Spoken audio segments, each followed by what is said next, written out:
राय ने केंद्रीय बजट की कई खूबियां बताई। उन्होंने कहा कि इस बजट में सभी वर्गों का ध्यान रखा गया है, चाहे वो किसान हो, गरीब हो, महिलाएं हो, युवा हो या मध्यम वर्ग। सभी की चिंताओं को दूर करने की कोशिश की गई है। किसानों के लिए कई योजनाएं बनाई गई हैं ताकि उनकी समृद्धि बढ़ाई जा सके। मध्यम वर्ग को इनकम टैक्स में छूट देकर सरकार ने उनकी परचेजिंग पावर को बढ़ाने का काम किया है। इससे मध्यम वर्ग के लोगों के पास अब ज्यादा पैसे बचेंगे, जिससे वो अपनी जरूरत की चीजें खरीद सकेंगे और अपने जीवन स्तर को सुधार सकेंगे। एमएसएमई सेक्टर देश में रोजगार का एक बड़ा स्रोत है। इस सेक्टर को मजबूत करने के लिए सरकार ने बजट में कई योजनाएं बनाई हैं। इससे नए रोजगार के अवसर पैदा होंगे और देश की अर्थव्यवस्था को भी फायदा होगा। बुनियादी ढांचे को मजबूत करने के लिए भी सरकार ने बजट में कई प्रावधान किए हैं। चाहे वो रेल नेटवर्क हो या रोड नेटवर्क, दोनों को ही बेहतर बनाने के लिए सरकार ने कई कदम उठाए हैं। इससे देश की कनेक्टिविटी में सुधार होगा और लोगों को आवागमन में आसानी होगी। कुल मिलाकर संजय राय ने केंद्रीय बजट को एक अच्छा बजट बताया है, जिसमें सभी वर्गों का ध्यान रखा गया है और देश के विकास के लिए कई महत्वपूर्ण कदम उठाए गए हैं।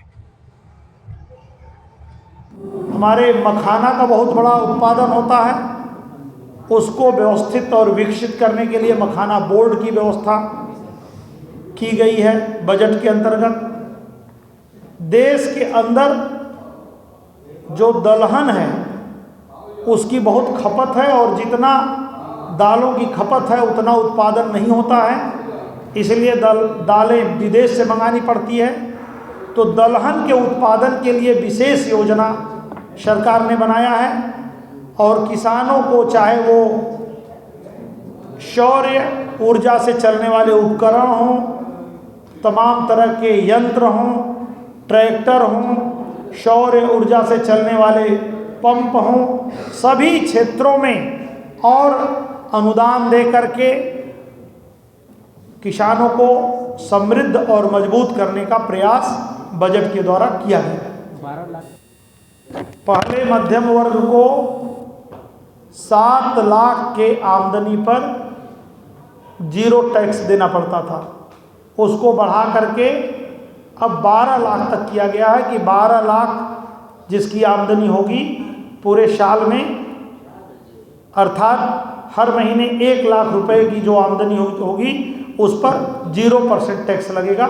इस टैक्स की व्यवस्था के कारण देश के मध्यम वर्ग को बहुत राहत मिली है और जो पैसा बचेगा इस टैक्स के द्वारा, लगभग सरकार को 1.5 लाख करोड़ का जो है कि टैक्स का घाटा होगा, लेकिन वो 1.5 लाख करोड़ जब लोगों के हाथ में रहेगा तो उनकी परचेजिंग पावर बढ़ेगी और जब उनकी परचेजिंग पावर बढ़ेगी तो मार्केट में और बूम आएगा और देश की अर्थव्यवस्था को गति मिलेगी। भंडार अपने देश का बढ़ेगा और देश समृद्ध होगा।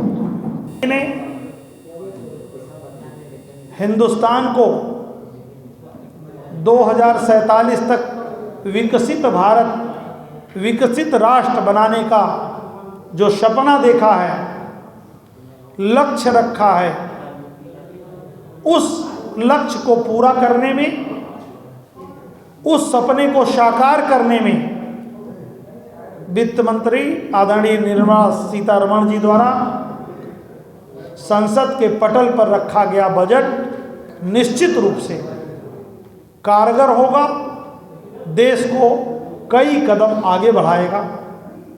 इसी बात को आम जन तक पहुंचाने के लिए आज की प्रेस कॉन्फ्रेंस आयोजित की गई। इस बजट में अन्नदाता किसान भाइयों के लिए कई प्रकार की योजना बनाई गई है।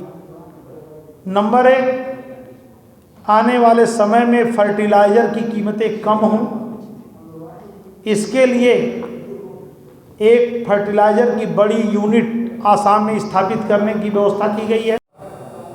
माननीय नरेंद्र मोदी जी के नेतृत्व में केंद्र में चल रही भारतीय जनता पार्टी की सरकार ने केंद्रीय बजट पेश किया।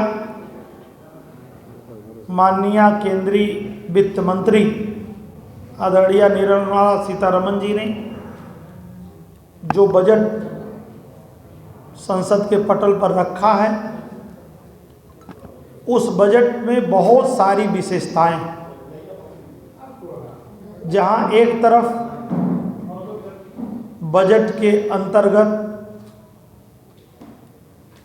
टैक्सेशन को ठीक करते हुए, टैक्सेशन में और छूट देते हुए केंद्र सरकार ने मध्यम वर्ग के हाथों को मजबूत करने का काम किया है, मध्यम वर्ग को और टैक्स में सुविधा दिया है। वहीं दूसरी तरफ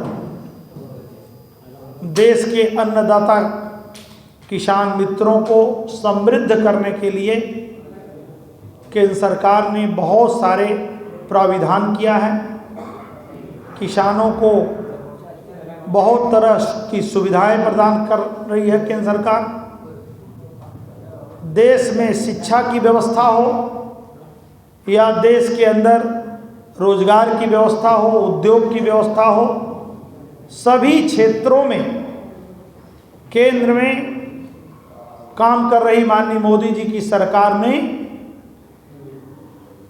इस बार के बजट के द्वारा बहुत अच्छे प्राविधान लेकर के आई है, जिसका परिणाम होगा कि देश में जहां एक तरफ रोजगार बढ़ेगा, वहीं दूसरी तरफ देश का निर्यात बढ़ेगा